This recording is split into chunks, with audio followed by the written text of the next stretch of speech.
안녕하세요. 사연 읽어주는 남녀입니다. 오늘도 와주셔서 감사드리며 그럼 오늘의 사연 바로 소개해드리겠습니다.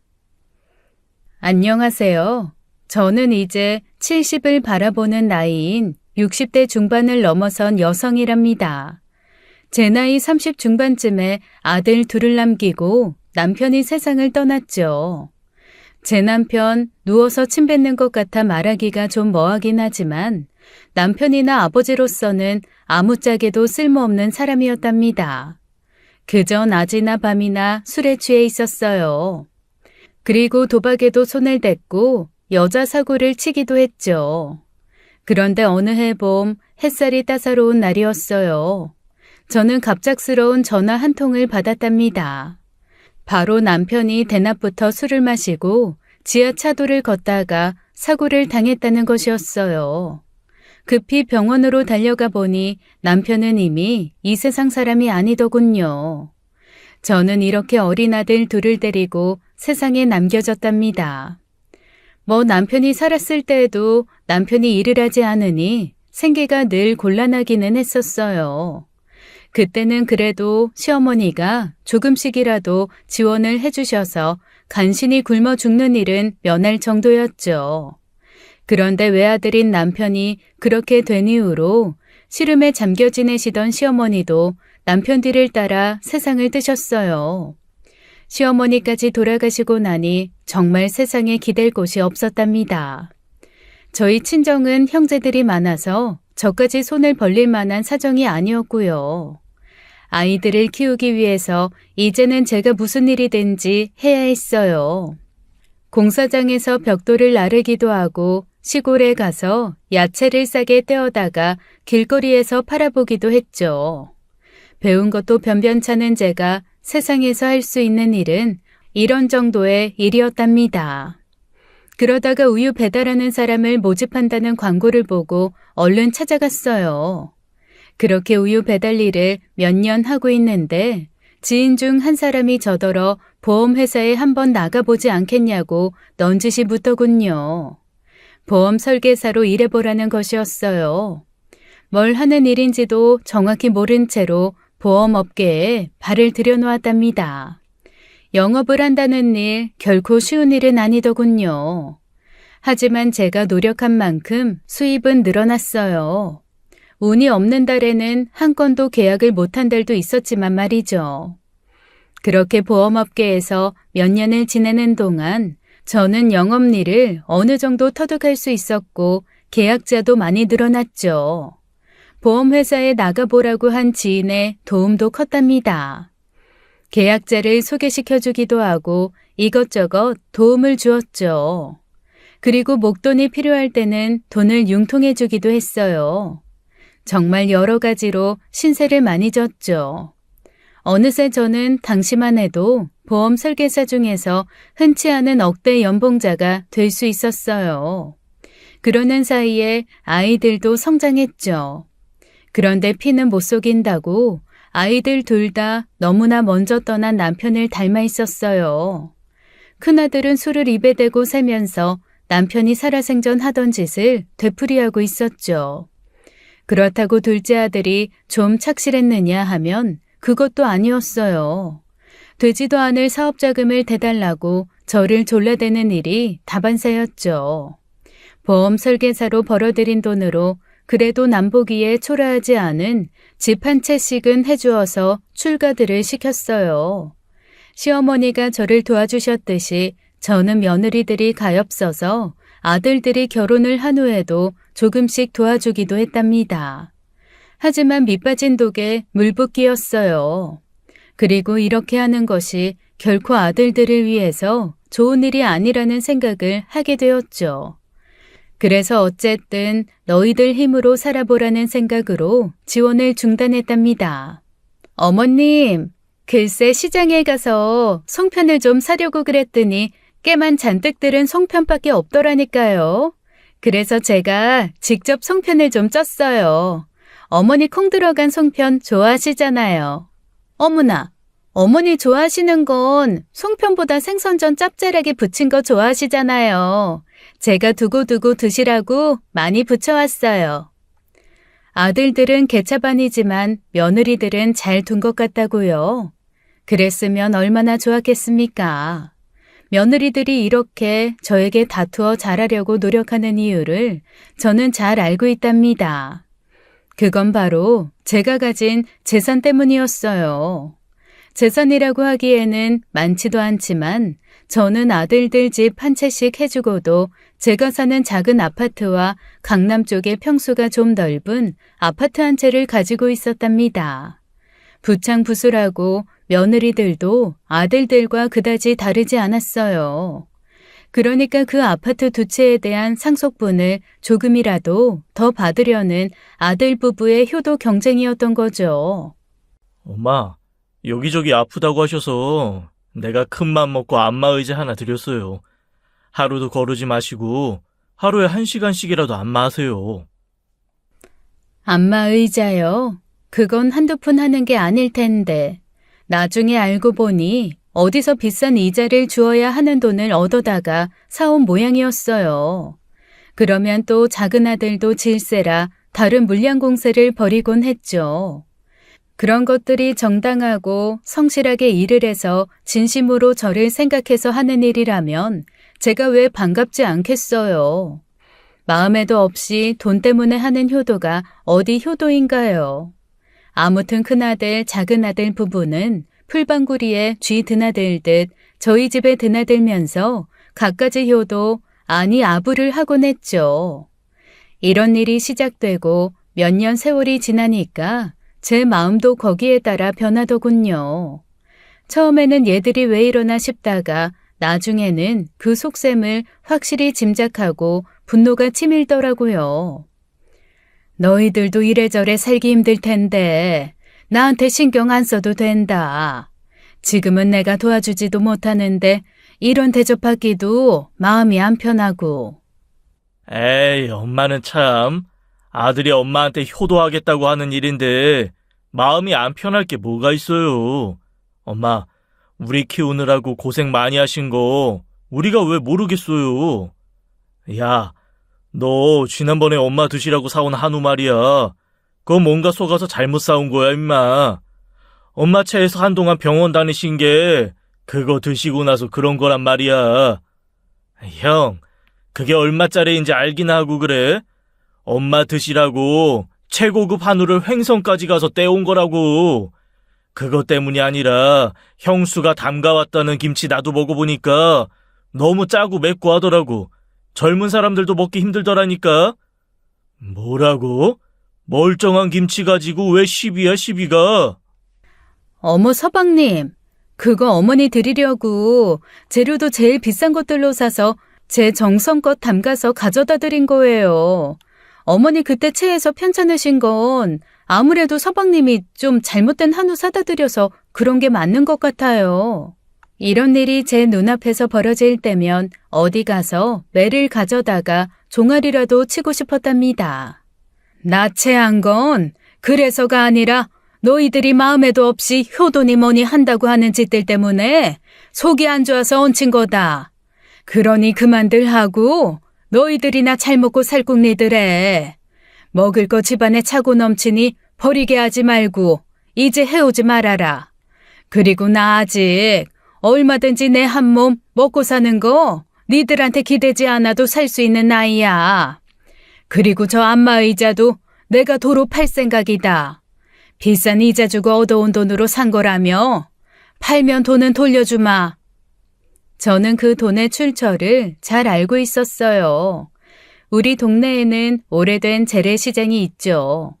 재래시장에는 반드시 상인들을 상대로 돈을 빌려주는 돈놀이하는 사람이 있게 마련이고요. 주로 일수돈을 빌려주죠.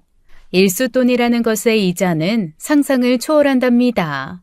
20만 원 빌렸으면 일주일 후에 35만 원 갚아야 하는 경우도 허다했어요. 거기다가 상인들이라면 매일 현금을 만지지만 큰아들은 그렇지 않잖아요. 그런 돈놀이를 하는 사람들이 큰아들한테 돈을 빌려준 것은 큰아들이 제 이름을 팔았기 때문이었어요. 벌써 시장 상인들을 통해서 제 귀에 그 말이 들어왔답니다. 이런 식으로 지 애미 죽기도 전에 상속받을 재산만 생각하는 아들 녀석들에게 아주 쐐기를 박아주어야겠다는 생각이 들었답니다. 그래서 어느 날 아들들과 며느리들을 다 불러앉혀 놓고 차분하게 얘기를 시작했어요. 너희들, 지금부터 내가 하는 말 잘 들어라. 내가 지금 사는 아파트하고 강남 아파트는 이미 주인이 따로 있다. 다름 아니라 요양병원에서 찾아오는 자손들도 없이 누워 계시는 노인들을 위해서 기부할 생각을 나는 몇 년 전부터 하고 있었어. 그러니 이 아파트들 때문에 너희들이 이러고 있는 거라면 생각 일찌감치 접어라. 내가 이것들을 사회로 환원하기로 생각한 건 벌써 여러 해 전이니까 내가 힘들게 번 돈인데 보람있게 써야 되지 않겠니? 제 이 말에 일대 난리가 났죠. 어머나, 어머님, 자식들이 시퍼렇게 눈을 뜨고 살아있는데 왜 힘들게 버신 돈을 남을 줘요? 지금 저희들 떠보시려고 하시는 말씀이죠? 내가 왜 따순밥 먹고 쉰소리를 해? 너희들 나한테 돈 맡겨놨냐? 엄마, 재수씨 말이 맞아요. 자식들이 있는데 왜 알지도 못하는 사람들한테 엄마 재산을 다 넘긴다는 거예요. 엄마가 이러시면 저희들한테도 다 생각이 있어요. 뭐야? 생각이 있어? 너희들이 뭘 어떻게 할 생각인지 모르겠지만 나 하나도 겁날 거 없는 사람이다. 그리고 내가 영업을 수십 년 한 사람이야. 사람들 속 들여다보는데 아마 나만큼 선수도 없을 게다. 너희들 속이 아주 내 눈에 훤히 보여. 그 아파트 너희들한테 넘겨봤자 또 밑빠진 독에 물 붓기밖에 더 되겠니? 내가 콩쥐냐? 밑빠진 독에다가 물기로 붓고 있게? 그때 작은 아들 녀석이 갑자기 손바닥으로 탁자를 탕탕 때리면서 목소리를 높이더군요. 엄마 말대로 기부만 해보세요. 우리도 가만히 안 있어요. 아이, 진짜 우리 엄마 사람 정말 신경질 나게 만드시네.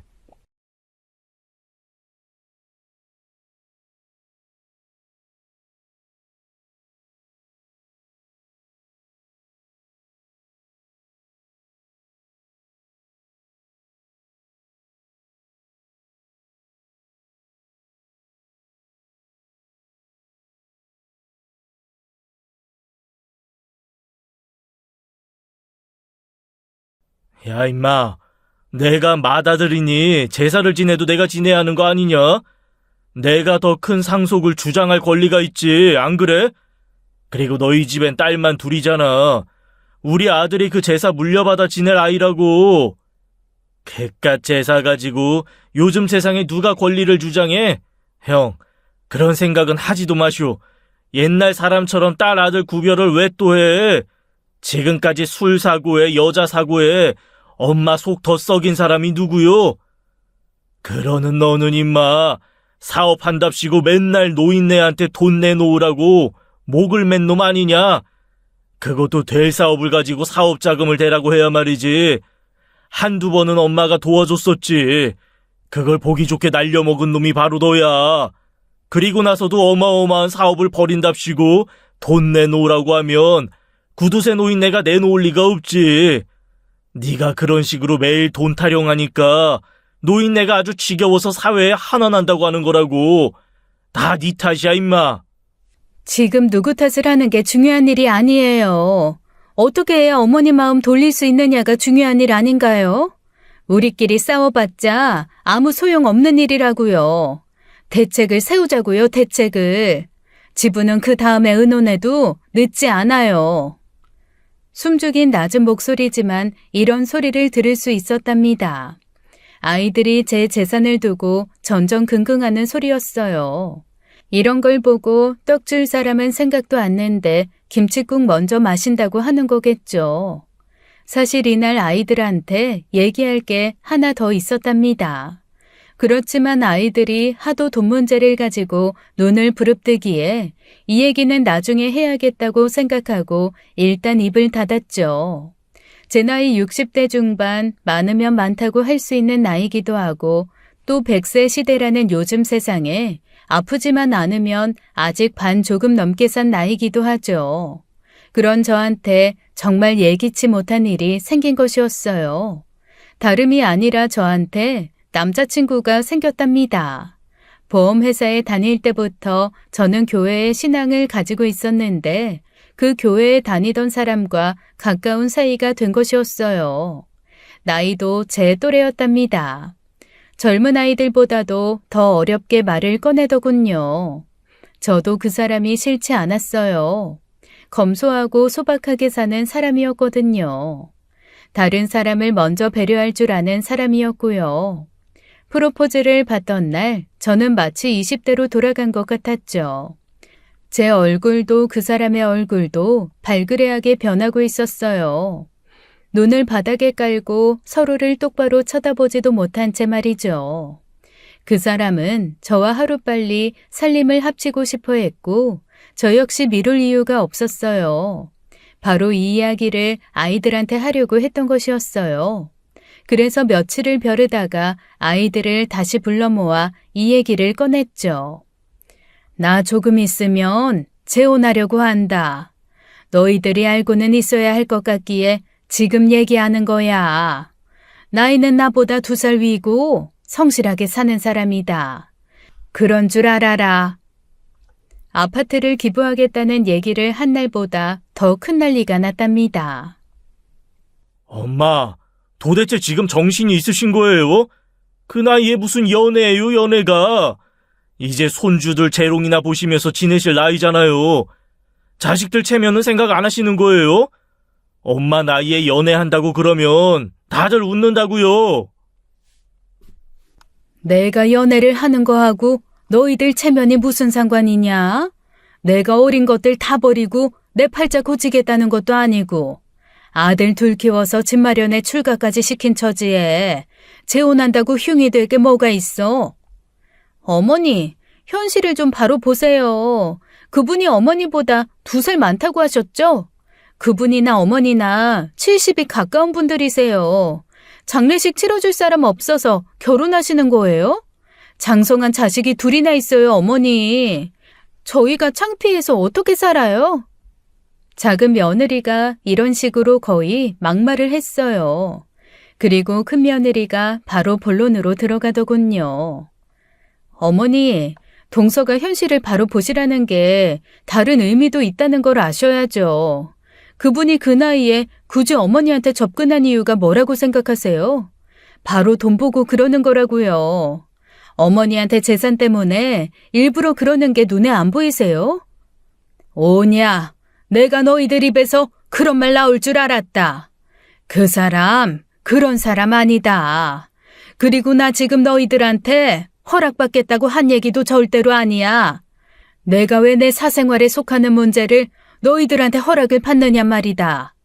다만 가족으로서 얘기는 해야겠기에 그저 이야기 해주는 거야.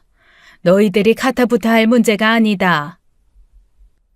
엄마, 이제 사기꾼도 구별을 못하세요? 엄마 설마 벌써 치매에 걸리신 거 아니죠? 보나마나 사기꾼 냄새가 풀풀 진동하잖아요. 큰아들 역시 엄마 침에 운운해 가면서 막말을 해대는 것이었어요. 정말로 아이들이 괘씸하더군요. 너희들이 돈에 눈이 뒤집혀 있으니까 다른 사람도 다 그렇게 보이니? 세상엔 좋은 사람이 더 많은 법이야. 다 니들처럼 일할 생각 안 하고 부모 재산이나 탐내는 그런 사람들만 사는 세상이 아니야. 눈 크게 뜨고 세상을 좀 긍정적으로 보는 게 필요할 것 같구나. 아무튼 나는 내가 할 얘기 다 했다. 이 일에 대해서 더 이상 너희들 입에서 나오는 얘기는 듣지 않을 테니까 더 이상 왈가왈부하지 말아라. 엄마, 형이나 형수 말대로 사기꾼일 가능성 거의 100%예요. 그 사람이 엄마 눈을 흐리게 해서 엄마가 벌어놓으신 재산 먹어치우려는 심산이라니까요. 누가 보더라도 스토리 뻔하잖아요. 그걸 왜 그렇게 구별을 못하시는 거예요? 거참, 너희들이 더 이상하구나. 내가 분명히 아파트들은 요양병원에 기부하겠다고 말하지 않았니? 너희들 재산도 아닌데 왜 그렇게 신경을 곤두세우고들 그러는 거냐? 그 요양병원에서 우리 주기로 한 돈 아닙니까? 하면 모를까? 너희들이 무슨 권리로 내 재산에 대해서 이러쿵저러쿵이야.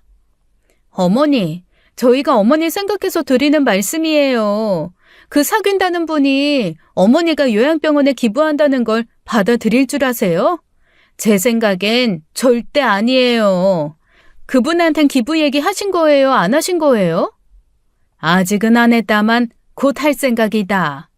그 사람도 불우한 이웃 돕는데 관심이 많은 사람이니 찬성해 줄 거라고 믿어 의심치 않고 있어. 내가 어디다 어떻게 쓰건 그야말로 사기를 당하건 도둑을 맞건 그것도 다 내가 알아서 할 문제다. 사기 당하고 나서 너희들한테 그 돈 물어내라거나 뒤처리 해달라고 얘기 안 할 테니까 너희들은 상관 말아라. 도둑이건 사기꾼이건 어쨌든 내가 좋아하고 결혼하고 싶어서 만나는 사람이야. 도대체 자식들 멀쩡하게 두고 그 기부 이야기는 언제까지 하실 생각이세요? 말 나온 김에 그 얘기도 좀 해요. 우리 엄마 자식들이에요, 자식들. 자식이든 부모든 내가 벌어놓은 내 재산 내가 알아서 쓰겠다는데 웬 참견들이 이렇게들 많어? 그리고 너희들 집담보로 대출 많다는 거 내가 다 알고 있어. 그만한 집 출가할 때 마련해줬으면 고맙다는 생각들을 해야지. 나한테 고마워하라는 거 아니다. 많은 사람들이 아파트 대출금 갚느라고 숨 넘어가는 세상이야. 그 걱정 안 하게 된 것만 해도 얼마나 다행이냐. 그런데 그 이상 무슨 돈이 그렇게 많이 필요해서 집들을 담보로 대출들을 받아 쓰고 그러냐? 나는 그걸 알고도 말 안 했잖니. 비록 내가 사준 집이지만 너희들 것이니까 그걸 처분하는 건 너희들 자유야. 내가 참견할 문제가 아니란 말이다. 내 문제도 마찬가지야. 너희들이 참견할 문제 아니다. 여기까지 하겠다. 더 이상 이 일에 대해서 아무 얘기도 하지 말아라. 제가 하도 단호하게 이야기하니까 아이들이 일단 집으로 돌아가더라고요. 하지만 쉽게 포기할 아이들이 아니라는 것을 저는 잘 알고 있었답니다. 아이들이 집으로 돌아들가자 갑자기 지나온 세월이 주마등처럼 제 머릿속을 스치고 지나갔어요. 아들 둘을 위해서 온전히 바친 세월이었답니다. 그런데 아이들 둘이 어떻게 저렇게 일찍 죽은 제 아버지만 닮았을까요? 저 아이들이 아주 어릴 때 죽은 사람이라서 제 아버지 얼굴이라도 기억할까 싶은 정도인데 마치 보면서 자란 아이들처럼 저희들 아버지하고 똑같이 행동하는데 정말 기가 막혔답니다. 이런 걸 바로 베네병이라고 하는 거겠죠. 배우지 않아도 피 속에 흐르는 그 무엇일 거예요. 어쩌면 저렇게 나를 닮은 구석은 하나도 없고 저희들 아버지만 닮았는지 모를 일이었어요. 여기까지 생각하니까 갑자기 눈물도 좀 났답니다. 그 고생을 하고 키운 아이들이 반듯하면 얼마나 더 보람이 있겠어요. 하지만 그 아이들 인생은 그 아이들의 것이겠죠. 제가 아무리 부모라고는 하지만 그 아이들이 사는 방법에 대해 미주알 고주알 참견할 권리는 없다고 생각한답니다. 괘씸하고 서러운 마음에 그 사람에게 전화를 걸었어요. 아이들한테 우리 얘기를 했더니 예상대로 펄펄 뛰더라고요. 내가 하도 단호하게 나가니까 지들 집으로 가긴 했는데 아마 이걸로 끝나지는 않을 거예요. 내가 그 아이들을 너무나 잘 아는걸요. 지금은 이해 못해도 결국엔 이해하게 될 거예요. 당신 말대로 우리 사생활이긴 하지만 그래도 아이들의 축복을 받는 게 좋은 일이잖아요. 그냥 포기하겠다고 생각하지 말고 잘 이해를 시켜보도록 해봅시다. 남자친구가 말하는 대로 아이들의 축복을 받을 수 있다면 그보다 좋은 일은 없겠죠. 하지만 그 아이들 눈에는 남자친구가 오로지 돈만 보고 저에게 접근한 사람으로 보이는데 과연 아이들의 축복을 받을 수 있겠어요? 저는 고개를 가로저었답니다. 아니나 다를까 생각보다도 훨씬 빨리 아이들의 작업이 시작되더군요. 그 사람을 아이들한테 정식으로 소개시키기도 전에 벌써 큰아들이 왔어요. 엄마, 내가 교회 가서 말이죠. 그 양반하고 다른 여자 신도인지 누군지 하고 다정하게 같이 있는 것도 봤어요. 책 한 권을 사이에 두고 거의 머리가 맞닿겠더라니까요. 제가 보기엔 틀림없이 양다리예요. 제가 몰래 사진도 찍어왔어요. 보세요. 그 사람 성가대 부대장이고 여자분은 성가대장이야. 너희들은 남녀가 마주 앉아 있으면 무조건 바람이고 양다리로 보이니? 그 사람 욕을 할 게 아니라 큰애 너나 정신 차려라. 너 네 아버지 닮아서 술 마시고 여자 사고까지 치는 애 아니냐. 그런 상황에서 며느리가 그 꼴 보겠니? 나 같아도 그 꼴 못 본다. 남의 걱정하지 말고 네 걱정이나 해. 지금 애까지 있는 와중에 며느리 더 못 참고 나가버리면 어떡할 참이냐. 엄마, 말씀 잘하셨어요. 저희 애까지 있는 사람들이에요. 동생도 마찬가지고요. 앞으로 돈 들어갈 일이 쌓이고 쌓인 상태라고요. 그런데 우리한테 돌아올 재산을 엄마가 지금 요양병원으로 날리느냐, 아니면 그 돈 보고 엄마한테 접근한 사람한테 날리느냐, 그런 상황에 와 계신 거라고요. 돈 들어갈 일이 쌓이고 쌓였으면 성실하게 일을 해서 벌어. 그 사람이 돈 보고 나한테 접근했다는 증거라도 있니? 그리고 요양병원에 돈을 날리다니? 그 표현은 또 뭐냐? 자손들 보살핌도 받지 못하고 움직이지도 못하는 채로 온갖 고생 다 하시는 어르신들이 계신 곳이야. 그분들한테도 다 자식들이 있을 게야. 아마도 너희들처럼 싸가지 없이 부모가 잘할 때만 새새거리고 아파 누워버리니 돌아보지도 않는 것일 수도 있겠지. 그런 사람들을 돕겠다는 것이다. 그리고 그 양반 절대 그럴 양반 아니니 내 걱정 안 해줘도 돼. 그러고는 일방적으로 대화를 끊고 외출을 해버렸어요. 그렇지만 아이들의 그 사람에 대한 모함은 이후에도 끊임없이 계속되더라고요. 무슨 마음을 먹었는지 내 아이들이 다시 저희 집으로 쳐들어오다시피 왔더라고요. 엄마, 알아봤더니 그 사람 이혼한 사람이더라고요. 이혼한 이유도 그 사람이 바람 피워서 그렇게 된 거래요. 거기다가 가정폭력까지 행사한 사람이라는 말이 있어요. 이래도 엄마 그 사람 포기 못 하시겠어요? 맞아요. 저도 시장 사람들이 궁시렁대는 소리 들었다니까요. 글쎄 그 나이에 연애를 한다는 것 자체가 말이 안 된다니까요. 황혼 연애니 뭐니 말들은 좋게 하는데 불가능한 일이잖아요. 그러니 무리가 따를 수밖에 없죠. 정상적인 관계가 될 수 없다니까요. 너희들이 아주 나를 이미 무덤 속으로 들어간 사람으로 착각하고 사는 모양이로구나. 나 아직도 팔팔하다. 그리고 뭐든지 시작하기에 늦은 나이는 없는 법이야. 거기다가 사람 머릿속에 들어가는 재주는 너희들보다 훨씬 더 좋지. 너희들 머릿속에도 내가 들어앉아 있는데 다니기에 무겁지는 않니? 시장 사람들에게 그 사람에 대한 안 좋은 얘기를 퍼뜨린 사람이 아들들이라는 것을 저는 이미 알고 있었답니다. 시장 사람들과 저는 아이들이 어릴 때부터 수십 년 정을 이어온 사람들이었어요. 우유 배달도 하기 전에 배고른 아이들을 위해서 구석에서 야채 장사하는 저를 이래저래 도와준 사람들이기도 했죠. 그런 사람들과 저와의 정이라는 것도 아들들한테는 별거 아닌 걸로 느껴지는 모양이더라고요. 그 사람들에게 제 남자친구 이야기를 날조해서 퍼뜨리고 있다는 것을 시장 사람들이 다 제게 이야기해줬는데 말이에요. 이것뿐만이 아니었어요.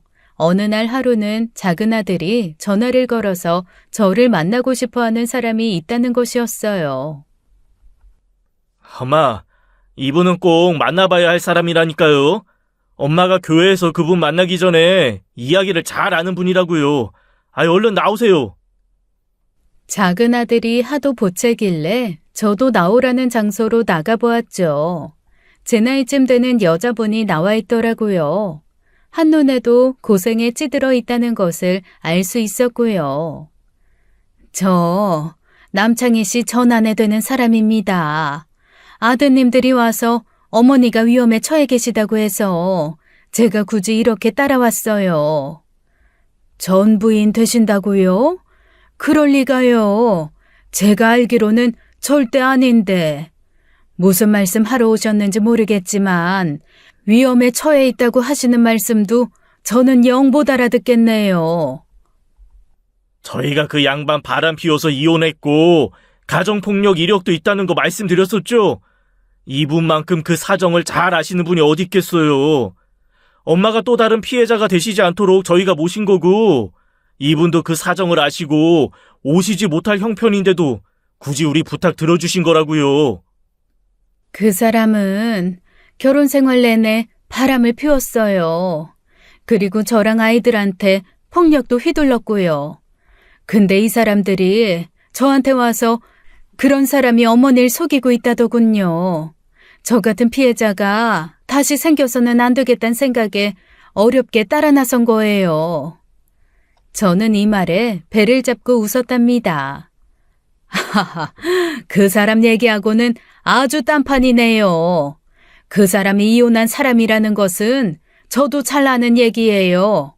근데 두 사람 얘기가 아주 다르네요. 부인 되시는 분이 다른 남자분하고 정분이 나서 아이들까지 다 놔두고 나가버렸다는 걸 제가 잘 알아요. 어떻게 이렇게 양쪽 이야기가 다를 수가 있죠? 그 사람 거짓말을 밥 먹듯이 하는 사람이에요. 제가 바람을 피우다니요. 전 그런 일 없습니다. 교회에서 그저 얼마 전에 만난 분이 뭘 하시겠어요.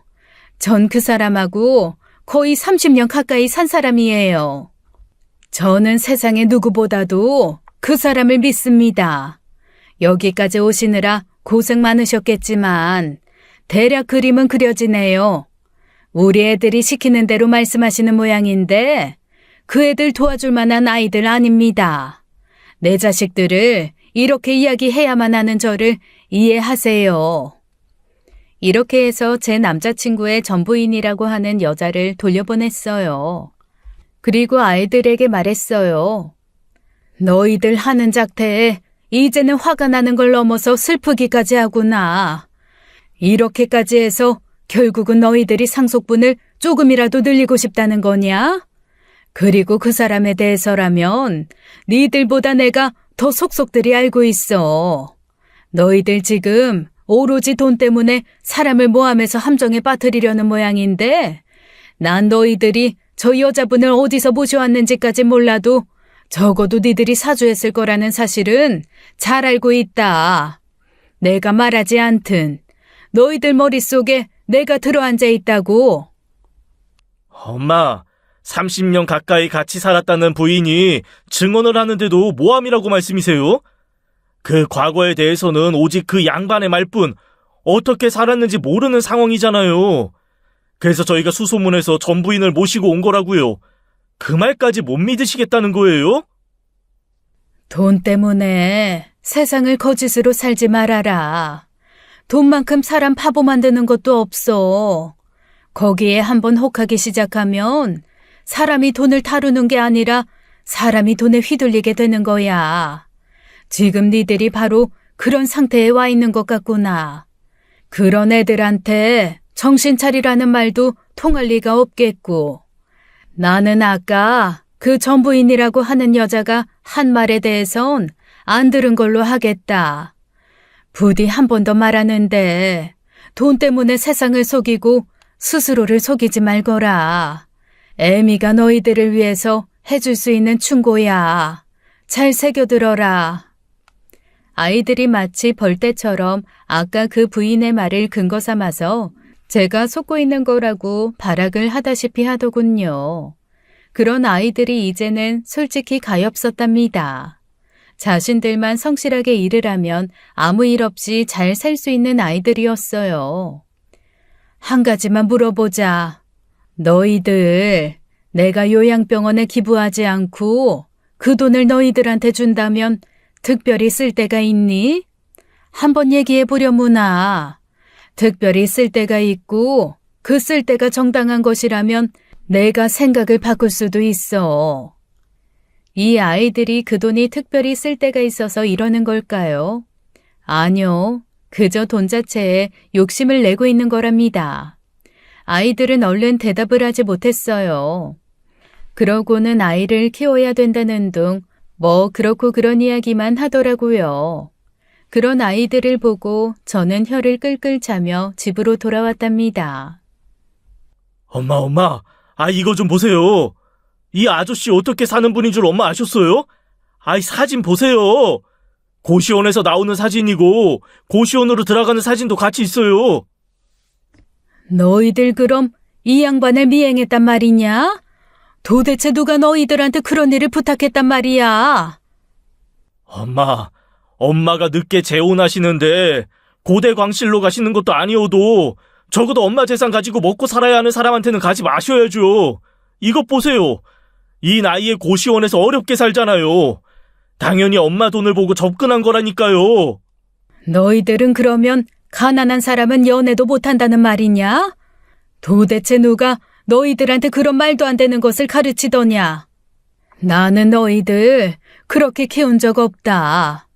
우리도 옛날엔 정말 없이 살았어. 이 엄마가 보험회사에서 큰 돈 만지기 전까지는 우리도 가난하게 살았어. 만일 너희들 결혼할 때까지도 우리 집이 가난했다면 니들은 연애도 해서는 안 되는 애들이었어야 했겠구나. 그러니까 며느리들은 집이라도 한 칸씩 해주니까 시집을 온 것이고. 경우가 다르잖아요. 우리야 젊었을 때 이야기고 엄마는 이제 사람을 잘못 만나시면 그야말로 말년이 망가지시는 거라고요.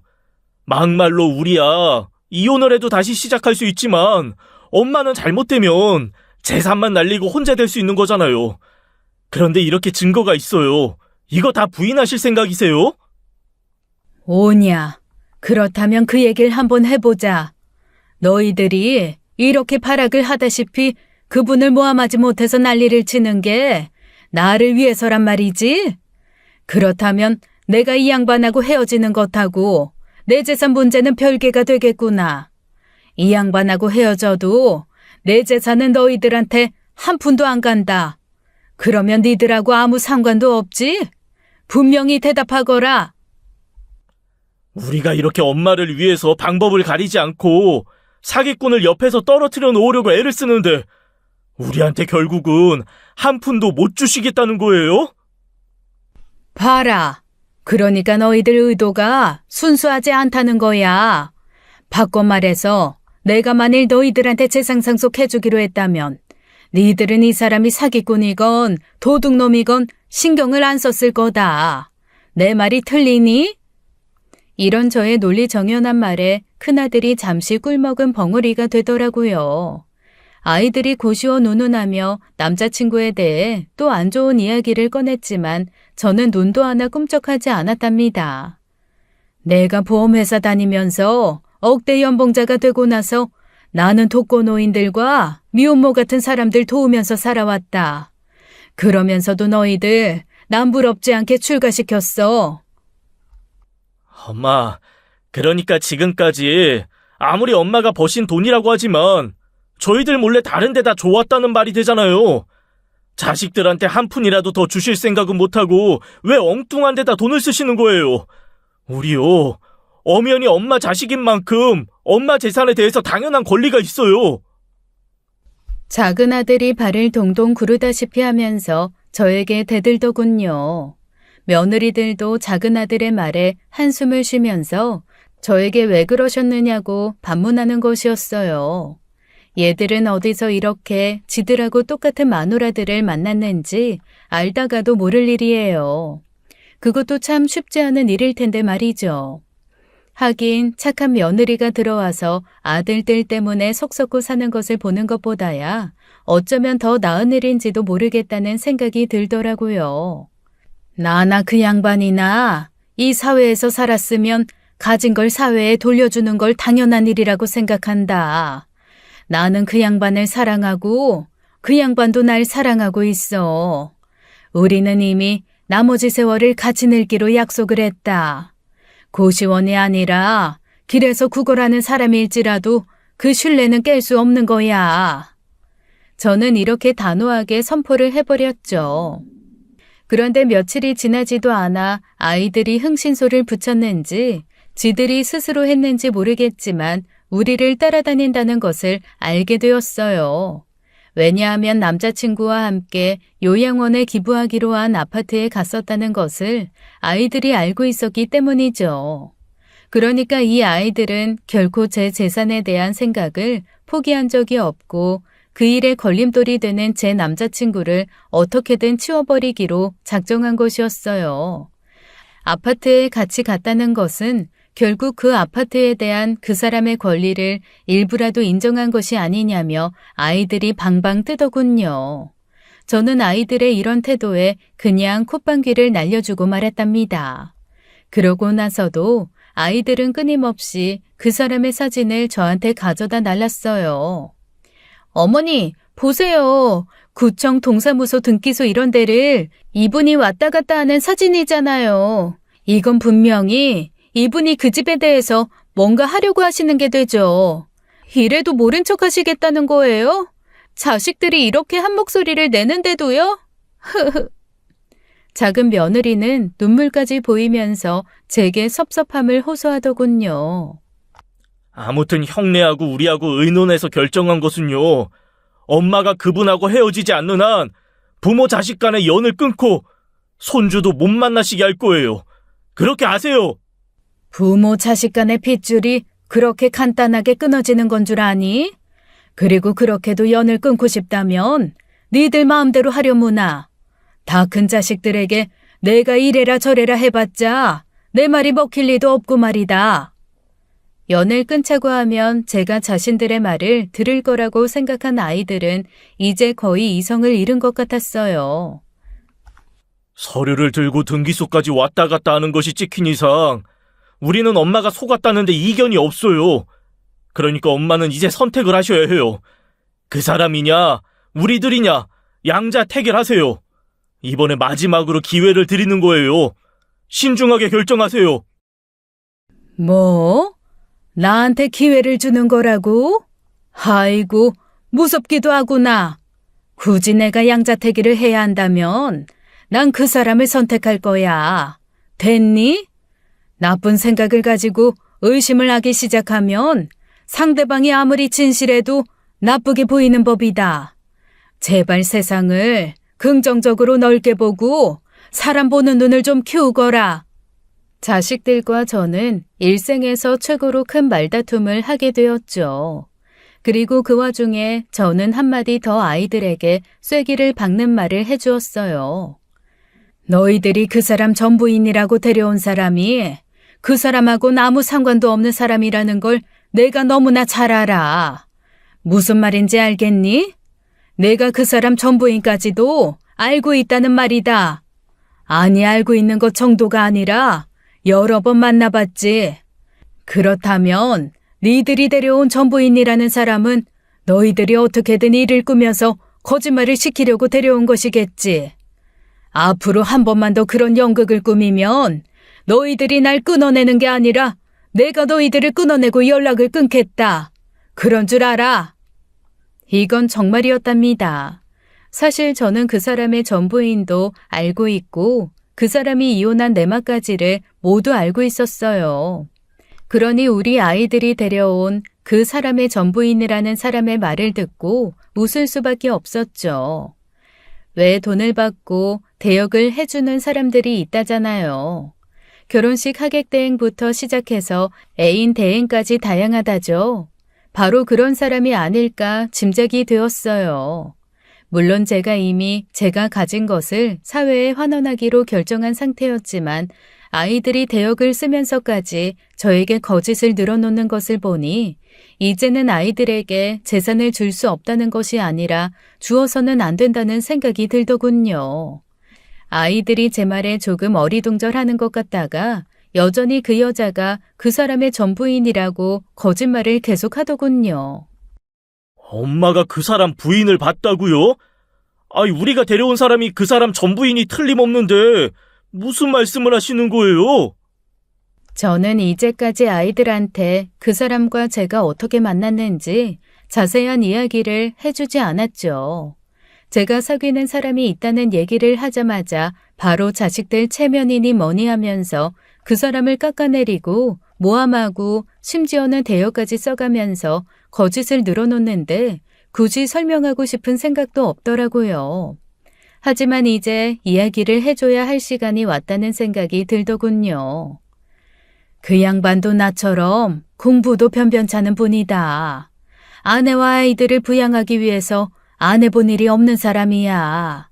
그러면서도 그 사람은 날 도와주면서 살았다. 날 보험회사에 나가보지 않겠느냐며 이끌어준 사람도 그 양반이고 여기저기 계약자를 소개시켜주면서 살도록 도와준 사람도 그 양반이란 말이야. 아이들이 갑자기 웅성거리기 시작하더군요. 저는 계속 이야기를 이어갔어요. 내가 네 아버지를 어떻게 만났는 줄 아니? 바로 이 양반이 네 아버지를 내게 소개했던 거야. 그 이전에 이미 그 양반하고 나는 같은 교회를 다니고 있었고 네 아버지의 친한 친구였지만 네 아버지가 어떤 인물인 줄은 잘 몰랐던 모양이더구나. 하긴 남자는 결혼을 하면 감춰있던 본성이 드러나기도 하니까. 연애할 때까지만 해도 네 아버지가 그런 사람이라는 걸 몰랐지. 결혼하고 나서 네 아버지가 술에 흥청망청거리면서 도박에 손대고 여자 사고까지 치는 걸 보고는 내게 너무나 미안해했단다. 바로 그래서도 날 이리저리 도와주셨던 거야. 그분의 도움이 없었다면 나는 처음 하는 보험일이 너무나 어려웠을 거고 너희들 그만큼 힘들게 살아야 했을 거야. 당연히 이 양반의 부인도 잘 알고 있고 안면도 많지. 그런데 뭐라고? 어디서 듣도 보도 못한 여자를 데리고 와서 이혼한 전처라고? 이혼한 건 맞지만 이 양반 전처가 늦바람이 나서 결국은 헤어질 수밖에 없었던 거야. 날 붙잡고 하소연을 얼마나 많이 했는지. 그리고 내가 그 부인을 설득하기 위해서 얼마나 노력했는지 너희들이 그 과정을 모르는 게 당연하겠지. 아이들의 웅성거리는 소리가 더욱 커지더군요. 그렇게 전처에게 크게 상처를 받고 이혼한 남자친구를 위로하고 마음으로나마 따스하게 대해주면서 우리 사이에 어느새 애정이 싹트게 되었어요. 쉬운 과정은 아니었어요. 저 역시 남자에게 크게 대어본 사람이었고 그 사람도 그랬죠. 그래서 서로에게 망설이는 과정도 겪었답니다. 처음에는 그저 편하게 지금까지보다는 좀 더 친한 친구로 시작하자 했어요. 그래서 불편하지 않으면 서로 사귀는 사이가 되고 그것도 불편하지 않으면 남은 세월을 함께하자고 이야기가 되었던 거죠. 오랜 세월 남자친구의 도움을 받으면서 저는 그 성격을 잘 알고 있었답니다. 말할 수 없이 자상하고 배려가 넘치는 사람이었어요. 그리고 안 해본 일이 없이 사회를 겪으면서 이 사회에는 도움의 손길을 필요로 하는 사람이 많다는 걸 깨달은 사람이었죠. 바로 제가 생각하고 있는 것처럼요. 그리고 생활도 아주 검소하게 하는 사람이었어요. 고시원에서 먹고 자며 사업을 했답니다. 무슨 사업을 했냐고요? 그때 작은 아들이 흥신소에서 알아낸 정보를 들고 얼굴이 하얘져서 뛰어들어왔답니다. 고시원이 그 건물 자체가 다 그 아저씨 소유래요, 형수님. 큰아들 부부와 작은 며느리가 당연히 크게 놀랐죠. 그럴 리가요, 서방님.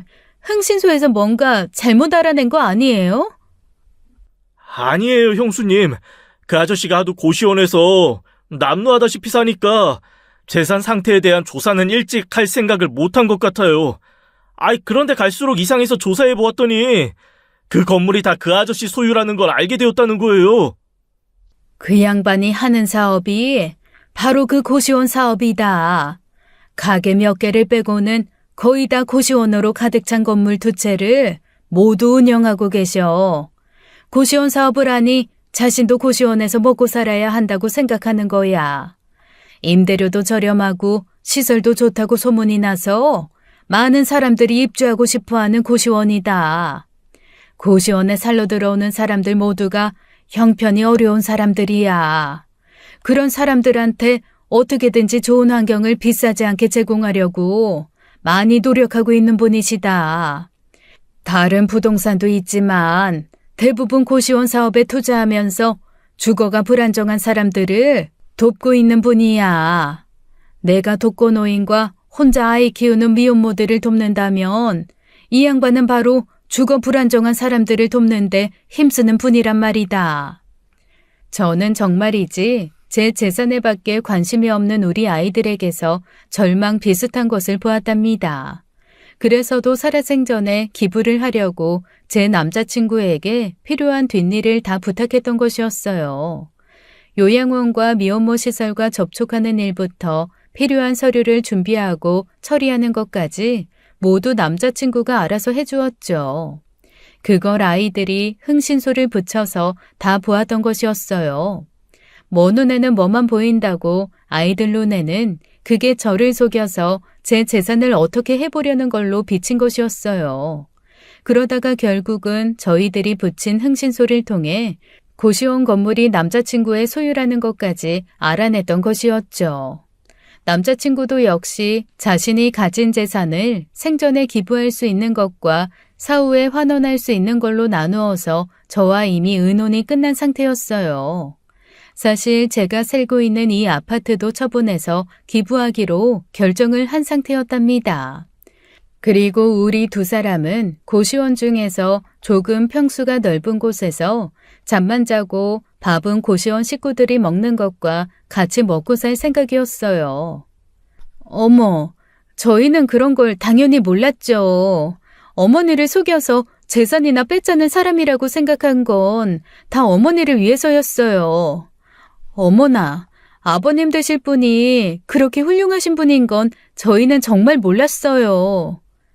지금까지 온갖 모함에 대여까지 등장시켜 저와 갈라놓으려고 했던 아이들이 이제는 안면을 바꿔서 그 사람을 아버님 되실 분이라고 부르니 제 속이 더욱 안 좋아지더군요. 그럼요. 다 엄마를 위해서였죠. 우리가 엄마하고 이 새아버지, 아니, 아버지를 앞으로 잘 모셔야죠. 그런데 기부를 하시는 것도 좋은 일이지만 저희도 어머니, 아버지, 자식들이잖아요. 상속에서 완전히 제외시키는 건 좀 그렇잖아요, 엄마. 전에도 말씀드렸지만 요즘은 애들 키우는데 돈이 얼마나 많이 드는지 몰라요. 엄마, 아버지가 좀 도와주셔야죠. 더구나 아버지 재산이 그렇게 많다고 하니까요. 저희한테 물려주시고도 뭐 기부 충분히 많이 하실 수 있잖아요. 재산이 많다는 걸 아니까 이제 와서 아버지냐? 너희들이 조금 전까지만 해도 이 양반을 죽일 놈 취급하지 않았니? 이제 와서 아버지라니 내가 생각해도 아주 간지러워 못 견디겠구나. 저도 애밀합니다. 왜 아이들에게 죽으면서 남은 재산의 일부든 전부든 나누어 줄 생각을 하지 않았겠어요. 큰 아파트는 기증을 하더라도 작은 아파트라도 팔아서 나누어 줄 생각을 처음엔 했었죠. 그런데 남자친구를 사귄다는 걸 이야기하자 이성을 잃고 그 사람을 제게서 떼어내려 하는 행동에서 정말 실망을 넘어 절망이 느껴지더군요. 그래서 아이들이 일찌감치 포기하게 하려고 지금 살지 않는 곳부터 미리 기부하기로 하고 자식들에게 상속을 하지 않을 것이라고 결심했던 거예요. 황혼연애라는 것이 할 만한 것이기도 하네요. 새아버지 되실 분이 그렇게 마음이 좋으신 분이라니 저희들도 좋아요. 마음이 좋으면 너희들한테 그분 재산이 하나라도 돌아갈성 싶으냐? 일찌감치 포기하거라. 그런 마음을 그분이 갖기도 했지만 내가 포기하게 만들었어. 어려운 가운데서도 너희들 배 안 골리려고 노력했고 너희들이 공부에 뜻이 없어서 그렇지 이름 없는 대학이라도 보냈다. 그리고 출가할 때 초라하지 않은 집 한 채씩은 다 해서 보냈어. 부모로서 그 정도 했으면 할 일은 다 했다고 본다. 그 이상은 이제 너희들 몫이야. 너희들이 내 재산도 모자라서 그 양반 재산까지 탐을 낸다면 그건 이미 인면수심인 거다. 그런 일은 손톱만큼도 기대하지 말거라. 아이들을 쫓아내다시피 돌려보내고 나서 남자친구와 연락을 해 만나기로 했죠. 아이들한테 우리 생각을 분명히 얘기했어요. 그래도 포기하는 눈치는 아니었지만 내 생각은 변함이 없어요. 그래도 자식들이잖아요. 기부를 할 때 하더라도 조금이라도 그 아이들에게 상속을 합시다. 그 아이들이 그렇게 상속을 바라고 있다니 말이에요. 그래야 당신 마음도 편하고 내 마음도 편할 것 같아요. 당신을 내 재산이나 뺏으려고 하는 불안당 취급을 하면서 온갖 모함에 연극까지 다 버린 아이들이에요. 당신 정말이지 착한 거예요? 아니면 바보인 거예요?